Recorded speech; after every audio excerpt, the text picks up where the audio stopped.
I am very delighted to welcome Mr. John Bercow, who served as Speaker of the House of Commons for 10 years, from 2009 to 2019.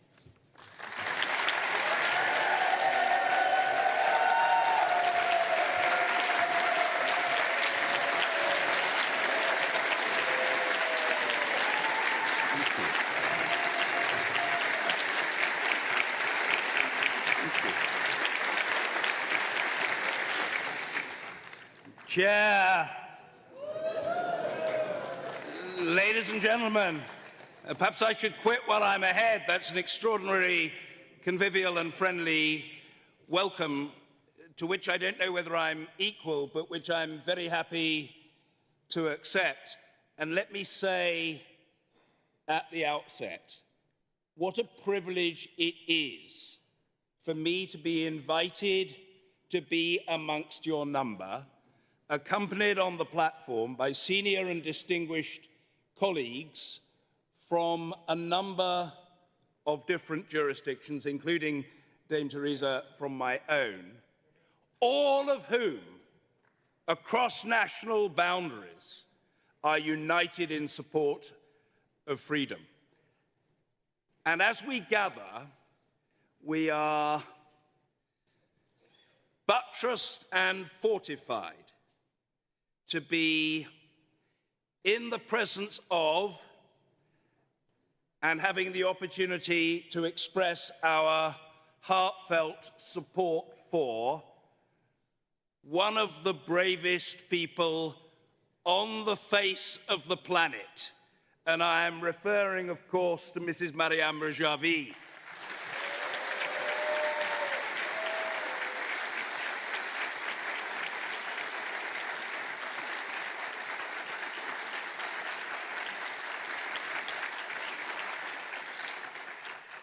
I hope I will command your assent when I say that I think we all know that the battle that we are here to support is not a British battle, it's not even an Iranian battle, and it's certainly not a superpower battle.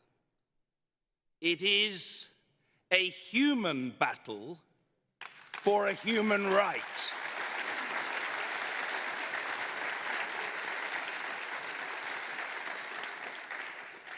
Much has been said already, but as I was taught by one of my political mentors 4 decades ago, in politics, as distinct perhaps from at least the theory of the operation of academe, it is not a question of getting an argument right once and having an opponent accept it, or an opponent realizing his error intellectually, going away and fastidiously adjusting the argument for better presentation and to survive scrutiny. Sadly, politics isn't like that. It is a question not just having right on your side, but of repeating the arguments over and over and over and over and over again until you are almost bored with yourself, at which point you might succeed in persuading sufficient others to accept the argument and to act upon it. So let me start by just reminding each and every one of us of that figure in 284 days of 2025. 1,200 people executed at the behest of the fascist state, to which expression, if I may, I shall return. That is more than 4 people a day, every day, knowingly, in cold blood, calculatedly slaughtered, and frequently in clear sight, that is to say, publicly executed. Indeed, 64% of state executions worldwide, almost 2/3, are now perpetrated by the Iranian government, making it, if you like, the capital punishment, capital, of the world. That is the unique ignominy and disgrace of this tyrannical, despotic, maniacal regime. 200 people alone slaughtered in September, and the evidence you will readily deduce without requiring to be a mathematician is that the rate is increasing as the year goes on. What we are witnessing is, of course, as Ingrid said so eloquently in her remarks, building on what the noble Baroness said earlier, is not even a pretense of justice. What we are witnessing in those facts and those appalling individual human tragedies is sick, performative, egregious bestiality. That is what is taking place in Iran, yes, in plain sight today.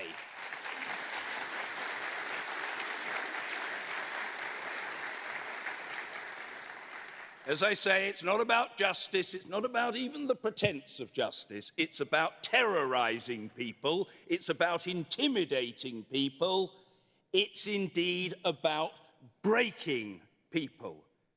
And I'm sorry, I utter my half-hearted apology in advance if I offend the tender sensibilities of anybody in the audience who feels squeamish, but when I say breaking people, I mean literally breaking people from the neck down.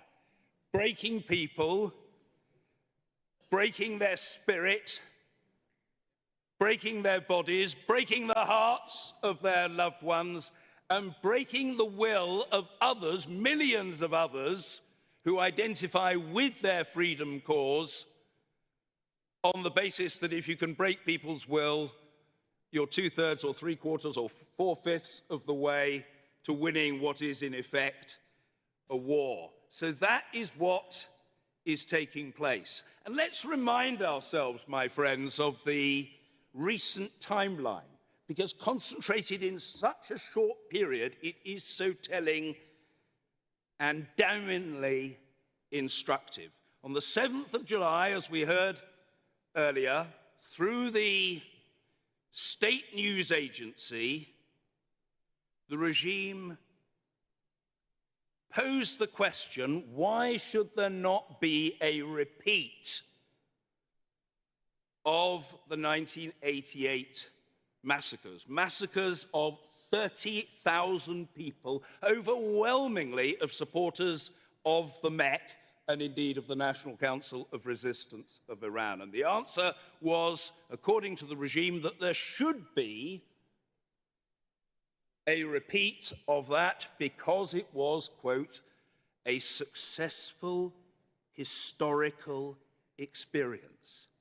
So these barbarians who masquerade as men of the cloth can characterize as a successful historical experience the cold-blooded and deliberate slaughter of people whose only crime was to dare to differ from them.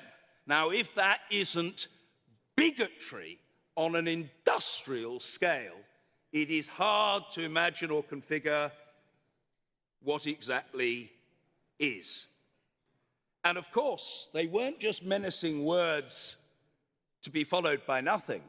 They were followed fewer than 3 weeks later, 20 days later, on the 27th of July, by the execution of Behrouz Ehsani and Mehdi Hassani. Why? What was their crime? What was their terrible capital offense? What was their gross affront to the people of Iran? They were members of and had given support to the Mek, and therefore they were assassinated. And then after the 27th of July, we fast forward, but not very far, to the 25th of September. And it was on that occasion that Somaya Rezidi lost her life. And just remember what that life entailed. It entailed fighting for the cause of freedom, being arrested in 2022, arrested again in 2023, released on certain conditions for a period thereafter, only then to be found again, horror of all horrors, collaborating with the freedom lovers of the Met, whereupon Razidi was arrested again. She was seriously ill.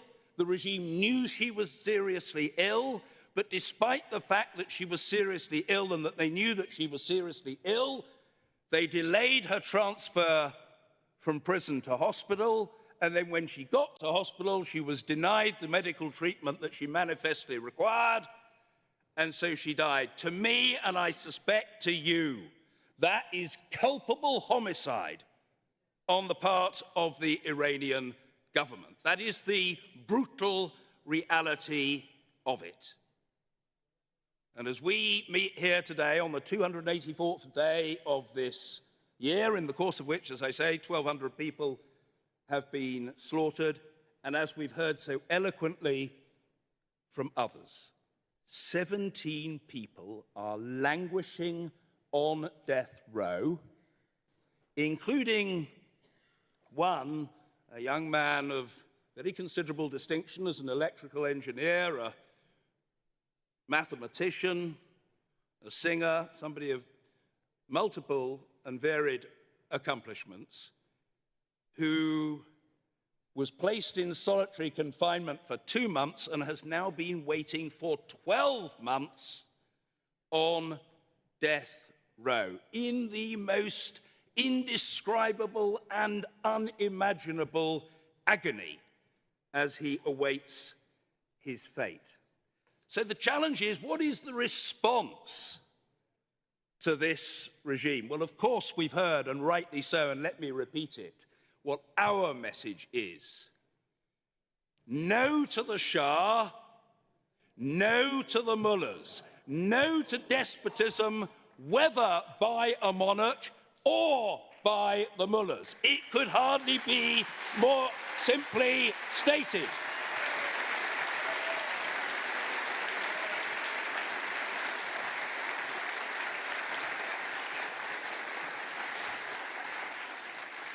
Now, there are some serious intellectuals and academics who support the National Council of Resistance of Iran, and I'm not a serious intellectual, or indeed an intellectual at all, and I'm not an academic. But I can tell the regime from here for nothing. Their attempt to portray their opponents as people who want to return to the days of the Shah are intellectually knee-high to a grasshopper. They don't amount to a row of beans.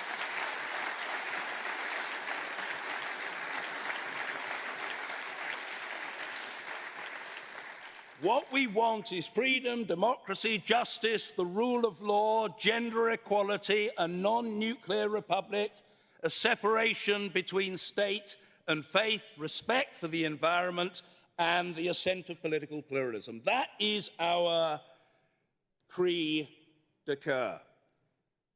Of course, there is a responsibility at the highest international level for the UNHC human rights representative, for the United Nations special rapporteur, and for the UN fact-finding commissions to continue to highlight the abuses and to demand action at UN level.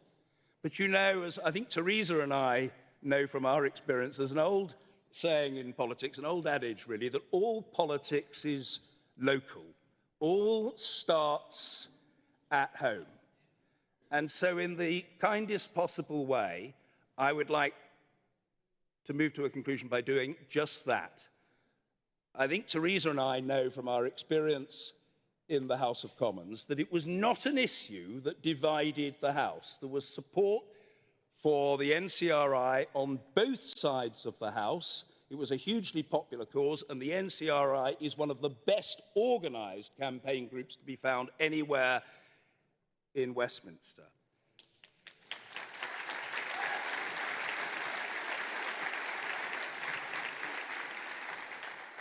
The Foreign Secretary now is my former colleague, Yvette Cooper. Ladies and gentlemen, I came into the House with Yvette. I was on the opposite side of the House to her, but I came into the House with Yvette in 1997. So I've known her for nearly 30 years, and I served with her for over 20. I hold her, I must tell you, in the highest esteem, intellectually and politically. She's a humanitarian, and she's got good values. She is now not the exclusive arbiter of the future, but in a powerful position as British Foreign Secretary.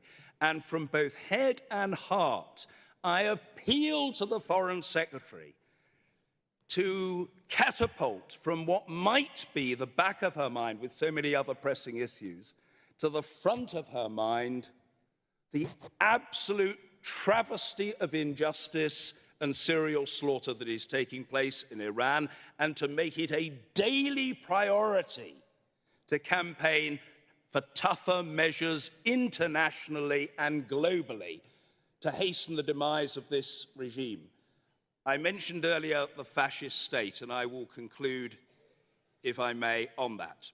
In semi-retirement, I've spent 18 months reading about 100 books on wartime fascism in Britain and writing a thesis, which I've just secured my master's for, and I'm just embarking now on a doctoral study of the phenomenon of fascism. So I'm only a student. I'm not claiming to be an expert, but I have read a lot of books about fascism, and I know some of the characteristics of fascism, and I also know that sometimes people use the word fascist too loosely to describe any regime of which they don't really approve.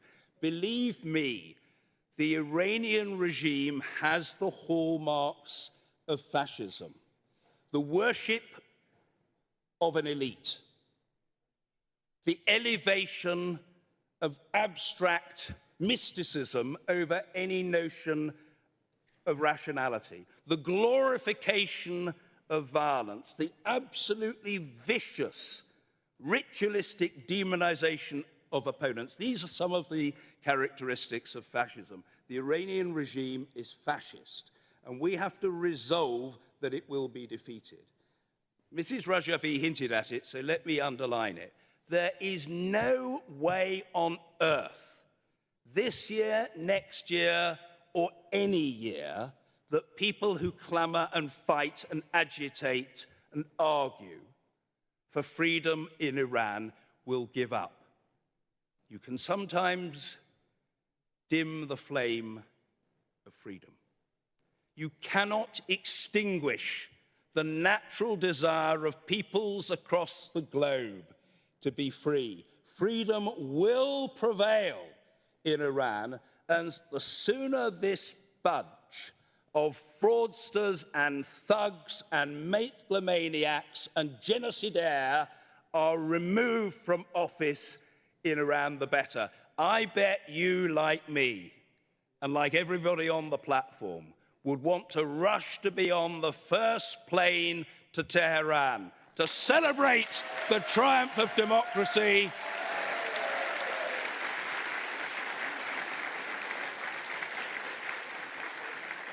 and to celebrate the leadership of Mrs. Maryam Rajavi. Thank you very much.